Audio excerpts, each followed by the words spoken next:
L'ingrédient numéro 6. Ayez la compétence numéro 1 en business. Imaginons que je vous pose cette question. Quelle est la compétence numéro 1 pour réussir en business et en affaires? C'est la vente. Voici une phrase à ne jamais oublier. Votre capacité à vendre aux autres déterminera votre succès personnel et professionnel. Votre succès en affaires dépend de votre capacité à créer un climat de sympathie avec votre client. C'est la qualité de votre relation avec le client qui va générer des résultats et non pas les capacités techniques. Ce n'est pas votre connaissance des attributs techniques, les attributs de vos produits et surtout maîtriser la complexité de votre produit.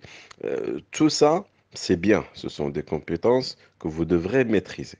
Mais ce n'est pas la compétence numéro un qui vous permettra d'attirer les clients patients, payants, loyaux et surtout des gens qui recommandent votre produit mois après mois et jour après jour.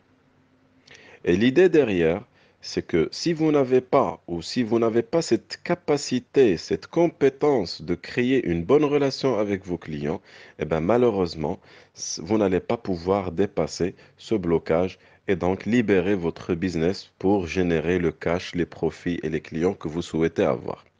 Donc sachez que votre relation avec le client vient en premier. Plus de 20 années de recherche et des millions de dollars qui ont été dépensés par des chercheurs comme Neil Rakan et Hugh Thwaite qui ont interviewé plus de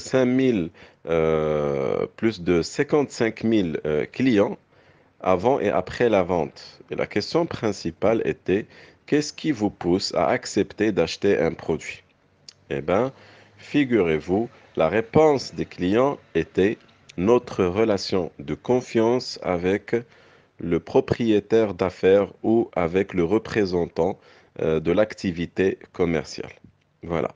Donc ces gens-là, les clients, ils cherchent une relation. Ils cherchent une relation de confiance basée sur l'aspect humain et sur la nature humaine.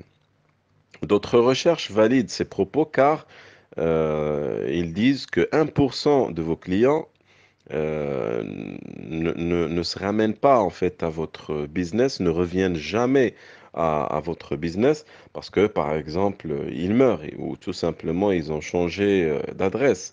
5% des décideurs changent carrément du travail.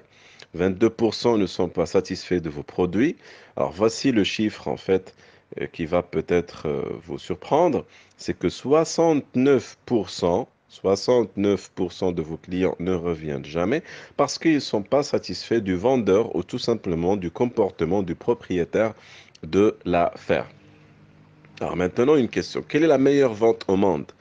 La meilleure vente que vous pouvez faire est celle de vous convaincre que vous êtes quelqu'un de bien et que vous avez bien des produits et des services qui sont utiles pour vos clients. Sachez que vous pourrez vendre seulement si vous êtes convaincu que vos produits et services sont véritablement porteurs de valeur ajoutée à vos clients.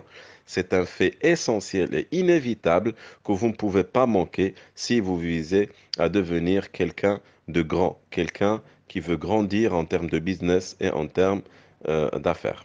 Cette réalité est l'un des outils les plus importants que vous n'aurez jamais en tant qu'entrepreneur et il peut être utilisé pour contrôler votre avenir. L'autre réalité est que si vous ne vendez pas, dans la plupart des cas, c'est que vous n'êtes pas convaincu de ce que vous faites, vous n'êtes pas convaincu que votre produit est une bonne solution pour vos clients. Si les ventes sont lentes, si ça veut dire quoi? Ben, ça veut dire tout simplement vous n'êtes pas convaincu de ce que vous faites, de votre affaire, de vos produits et de vos services.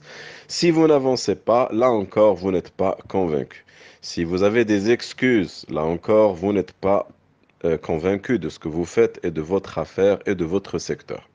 Afin de devenir un entrepreneur d'élite, je résume, vous devrez maîtriser la vente. Mais pour maîtriser la vente, vous pouvez apprendre. Et non seulement apprendre à devenir quelqu'un qui comprend quelques techniques ou tout simplement qui fait quelques entretiens de vente avec les clients, mais vous devrez en être un expert. Alors, laissez-moi vous dire une chose. La vente est un métier 100% pratique, donc ça demande de l'apprentissage et de la pratique. Et les vendeurs qui pratiquent justement la vente, bien sûr dans les règles, ont la chance de l'être, parce que seul le temps est capable de prouver que la vente est un métier qui permet de faire prospérer non seulement le business, mais la personnalité des businessmen ou des gens qui sont dans les affaires. Selon le docteur Thomas Stanley, auteur du fameux livre de Millionaire Next Door, il dit que 5% des grands millionnaires américains sont des vendeurs, c'est-à-dire ils ont l'art de maîtriser la vente et à partir de là, c'est ce qui va leur permettre une indépendance financière. Il y a une loi que je souhaite partager avec vous, c'est la loi de cause à effet.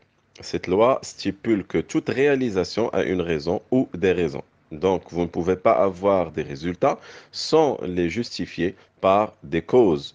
Donc, vous causez votre réussite à travers ce que vous faites. Pour causer votre réussite dans le business, vous devrez vous former dans la vente.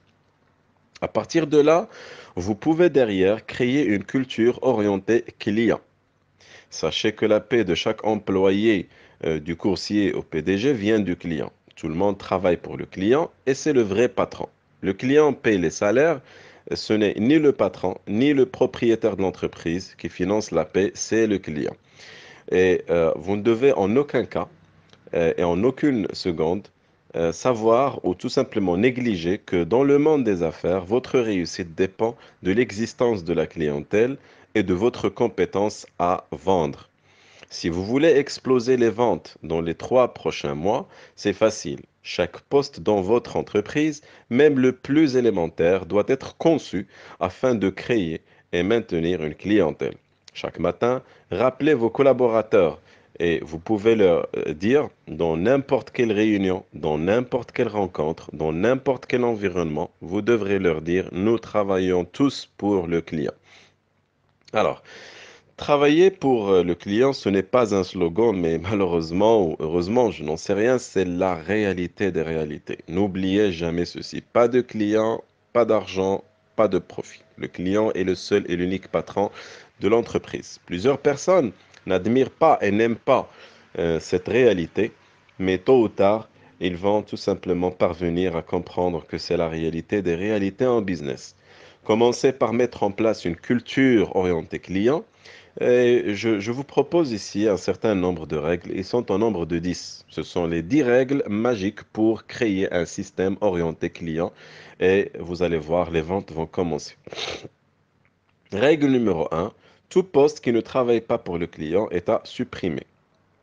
Formez-vous sur la vente. Numéro 3. Formez votre équipe sur la vente. 4. Recrutez les champions dans la vente, sinon des obsédés par la réussite, et formez-les sur la vente. 5. Vendre, c'est vendre chaque jour et toujours et non pas chaque mois et quelques mois.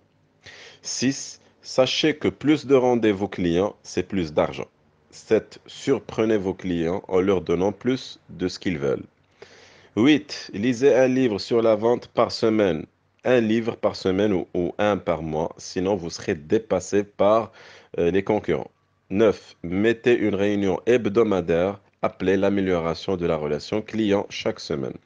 10. Traitez le client comme vous souhaitez que l'on vous traite. Collez cette liste de 10 règles de la culture du succès orienté client dans votre bureau et demandez à vos collaborateurs de faire de même et osez avancer et exploser votre affaire. Maintenant, je vais vous proposer le modèle de la relation client. Prenez conscience de l'importance de la relation avec vos clients.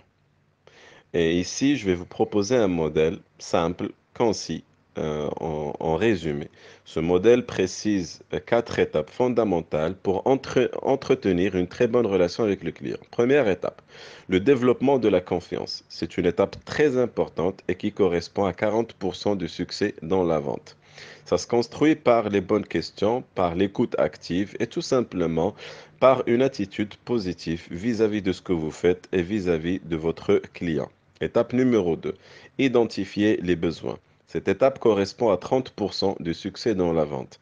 Et cette démarche consiste à se concentrer sur l'identification des vrais besoins du client au lieu de parler de ce que vous vendez. Posez des questions sur la situation actuelle du client, ses problèmes avec les produits actuels, ses fournisseurs actuels, ses perspectives, ses projets, ses objectifs.